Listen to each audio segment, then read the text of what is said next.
So I learned a lot about Harry Anslinger, right, for example, right, and the way in which like he weaponized cannabis in the 1930s to install cannabis prohibition. Again, I didn't learn any of that in high school, but once you experience the criminal justice system in cannabis, you start to do your research, and so you learn how it was essentially black men and white women hanging out in jazz clubs in Harlem in the 1920s during the Harlem Renaissance that really upset like a lot of white American society, right?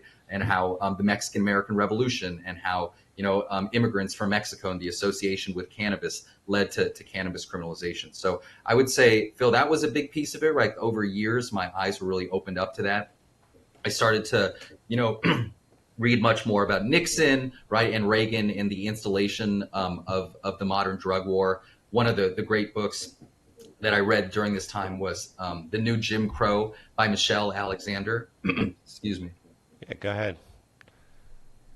And she, does a really good job of chronicling how, our system of mass incarceration in this country really got set up after the civil rights movement, right? And so she sort of traces, how in 1968, Richard Nixon utilized a Southern strategy to win the presidential election, declared a modern war on drugs, and the way in which the U.S. prison population just exploded after that. So I think that's part of the answer to your question, Phil, is like I got acquainted with a lot of those parts of American history and where cannabis prohibition came from.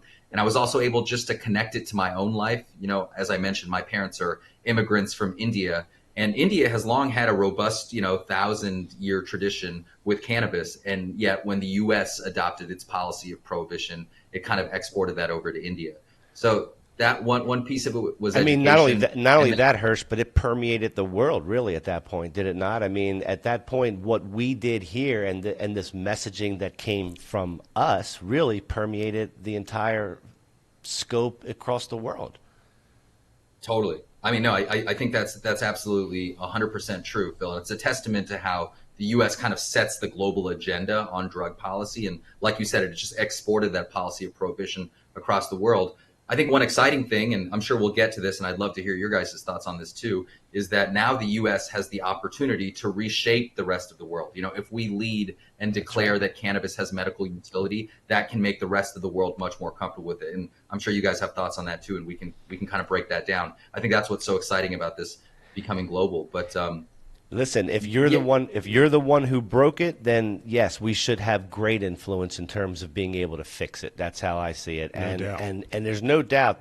And I would love, and this is obviously not for tonight, Hirsch, but I'd love to do another show where we go back and we dig the history. I'd love to see if we can literally pinpoint maybe even a specific moment. I mean, one of the things we're going to do tonight is we have one of our gigs is we have a top 10 hit weed moments in history. Yeah. But that's not even what I'm talking about now. What I'm talking about now is the possibility of just breaking down the history, maybe having a few expert panelists on where we can just figure out exactly where things kind of went down the wrong road. Because I find this extremely interesting to see how probably a very, very small group of people had such an influence over so many others for so long. Well, the oil industry, suppressing alternative fuel is kind of parallel to this, right? Suppressing the marijuana and get the alcohol sales and all of that, the prohibition thing. And I think it's just part of it. So there's a big bias, and that's part of the struggle now. Things are becoming legal, but we're still not getting the same treatment as people on prescription drugs. But we all become aware of the fact that we're being lied to and have been lied to, and it's not just about cannabis. It's about food and dyes in your food. We've been lied about sugar and pre-diabetes. We've been lied to about fucking everything. This is true. So it doesn't surprise me that this is what they've lied about, but the influence of it and being able to change the face of something that's so beneficial to people, it's really mind-boggling to me. And I keep looking around the studio, Hirsch, and we've got all the propaganda, the Devil's Harvest, Reefer Madness. But that was really that was where the rubber met the road during those years, where the messaging and the propaganda was so strong and so consistent. I mean, assassin of youth. For the broad-minded adults only. Now you're risque and everything else because you smoked a little weed. It's incredible. It really is incredible. So, Totally. And there's so much history there. You guys should do an episode on it, absolutely. And you know, there's so many interesting characters in this drama, but I think about someone like Louis Armstrong, for example, right? Celebrated American musician, big fan of cannabis, right? But who had to navigate these kind of cross currents. I mean, he's just one example, but there's so many stories embedded in that. Isn't that crazy? At a time where he had to navigate a whole other bunch of things as well, right? Insane. And the weed was relevant. You needed it.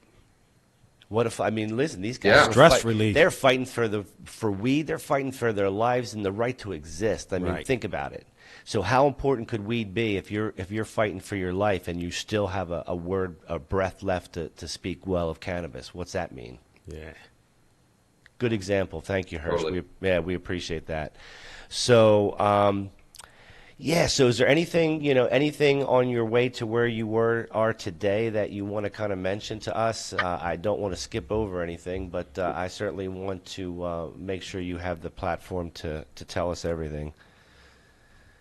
Yeah, I mean, I'll say a couple of things. One, like I mentioned, I went to law school, and I don't really practice law anymore, but I bring that up because I think if you're a legal nerd and a regulatory nerd, cannabis is one of the most fascinating industries to get involved with. You know, it touches on so many interesting constitutional issues, the relationship between the federal government and state government and local government, right? Like we're now sort of updating all of the elements of our law, whether it's bankruptcy law or tort law or property law, to apply to cannabis. So not to make this kind of like a legal seminar, but I think that's a big, you know, in addition to my love for cannabis, I think that's a big reason that I do the work that I do, because legally, it's incredibly interesting.